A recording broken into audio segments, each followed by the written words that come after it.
มาตักน้ำมันย่างบ่มาตักน้ำย่างปลากินบกอยู่ปลากินอุบกไก่เลยชิ้นหมูฮะหมูยังไง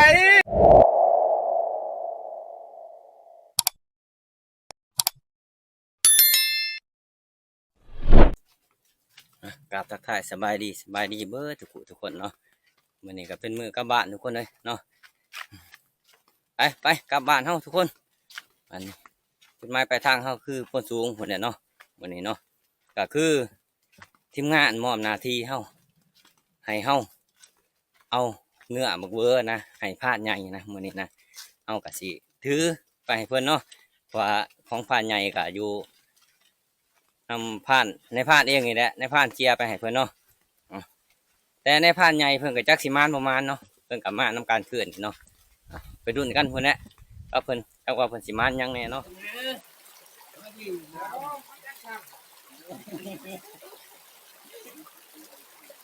ที่เขาบอกมาว่าให้เลี้ยง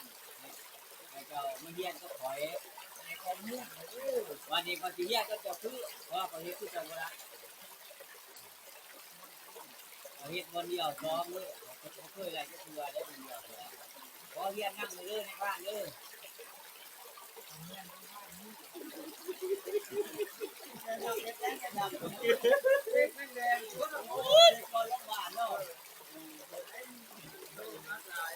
ญาติเนี่ยว่าไงนอนนะเลยครับก็นั่นคือ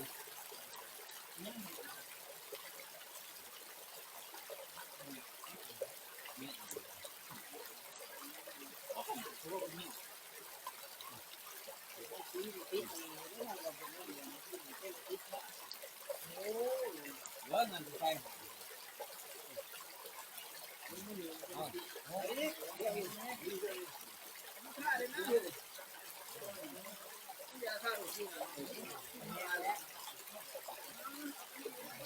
ยืมเมียอีกแล้วว่ามันก็มีแนวน่ะแท่งออกไปไรมันแท่งออกนะมองนี่แท่งเพาะนี่ก็ไปพาต่อเขากินเขาสิเนาอะไรแท่งเป็นแบบที่มีแท่งไม่ได้ดอกเปล่าเอาซีนหมูไปพาดใหญ่นี่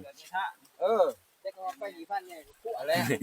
จากพาดใหญ่เพิ่นคั่วก่อนเนี่ยบ่จักนะขอย่างไก่นะอยากย่างไก่คนดังมาเบิ้งปืนมาเบิ้งหาพันเฮียงไปย่างไปชิ้นยิงนกโอ้งานหน่อยได้ตัวนี้ทุกคนเลยเฮ็ดยังเลยมาตักน้ำมันย่างบ่มาตักน้ำย่างปลากินบกอยู่ปลากินอุบกมันแล้วน้องบกย่างเต็มเบิดบ่สองตุกเต็มเบิดเนาะเต็มเบิดเห็นบ่ผู้สาวก็อยู่รุ่มไปเอเล่สาวถามหาผู้สาวหน้าทางโค้งเด้ไปมานี่ชาวบ้านเพิ่นมาตักน้ำมันย่างคนเอ้ยเนาะก็คือหน้านี่เพิ่นก็ตักก็ไล่เลยน้ำมันย่างทุกคนเพราะว่าฝนมันเศร้าตกเลยทุกคนเลยเนาะการน้ำมันย่างก็ออกสมบูรณ์ดีช่วงหน้านี่เนาะอย่าลงก็ครับมันขึ้นเงียบๆมึกสิย่างอยู่บ่แถวนี่มึงดอกมันย่างกันบ่ย่างอยู่แหละโอ้ยน้ำครับบ่เขาเนาะบ่เขากินนี่เนาะบ่มีพอดีหมูมันอยู่ที่ไหนนาทำเมื่อได้บ่มันอยู่แถวพี่นะหมูแต่ลายเลยในผ่านนาทำเมื่อมาเที่ยวนาก็มีนาทำเมื่อหมูมันอยู่ทั้งพี่ด้านยุ่นพี่บ่กับทั้งร้อนขี้แห้งจูตางลานยุ่นจูตางในพระจูผู้มันนี่มันสิลงมาใส่นี่โลนาทำเมื่อนี่อยู่ด้านยุ่นแล้วแต่ก็ร้อนขี้แห้งนี่ก็มาแต่นาทำมือนาทำมือคือกันโหบางที่มันก็มาบางที่ก็ร้อนขี้แห้งมันก็มาเจอกันกับจูผู้มันต้องจูมาร่วมกันมันก็ลายบางทีไปต่อทุกคนเลยบ้านนี้หลังจากเขานั่งกินผักกินน้ำกินไหนเนี่ยเนาะเจ้าเมื่อยเนี่ยเขาก็ไปต่อ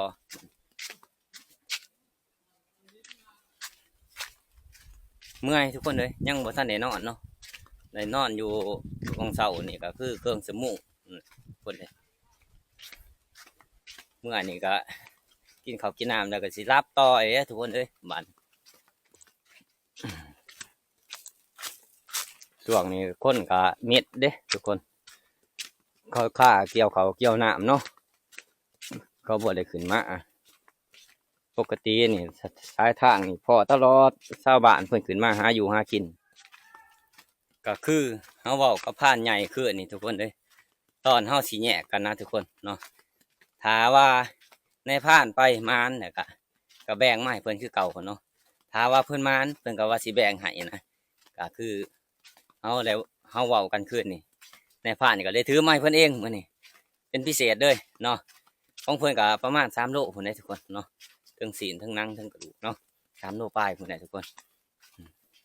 เนาะเพิ่นก็พาเอาเมื่อเกี่ยวเขาคืนนี่เนาะโอกาสหน้าพุ่นแหละสิได้ย่างนำเพิ่นอีกย่างหาใต้ตาแถวนี้แหละแถวนี้แหละลงใกล้ๆบ้านนี่เนาะเอาตอนนี้เฮาก็กำลังหอดหลังปูทุกคนเลยเนาะโอ้มื้อแห้งอีดีก็พอดีช่วงนี้ก็ประมาณ3 โมงทุกคนเนาะ3 โมงย่างนี่แหละเมื่อยในผ่านยางก่อนทีมงานเลยทุกคนเลยเนาะเอาสิมาถาทีมงานอยู่นี่แหละทุกคนเมื่อยแห้งไร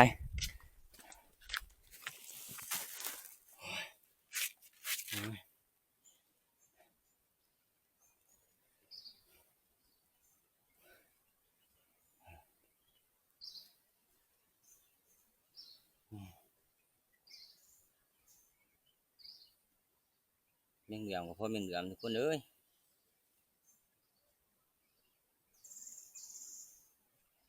อันนี้ให้ในนั้นจะโตจะมาป่น สภาพทีมงานเราทุกคนเลยแม่ทับกุ้งนี่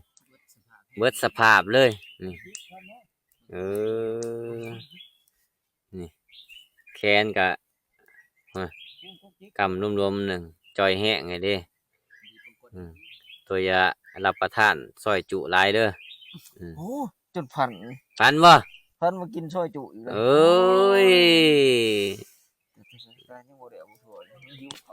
้ยไปต่อทุกคนเลยเนาะหลังจากเขานั่งพักผ่อนเพิ่งเติบไปซะทีมงานเขากับผู้ไรกับเบิดสภาพคืนนี่บ่ได้นอนนะทุกคนเนาะเบิดคืนสอดแจ้งเลย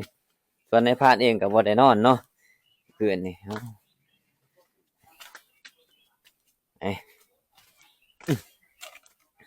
เนื้อเฮามีกินแต่บ่จักทุกคนในบ้านนี้สามหอดเถื่อนหอดซ่านเพื่อเสร็จได้มาบ่าวกันย่าเพิ่นลงก่อนแล้ว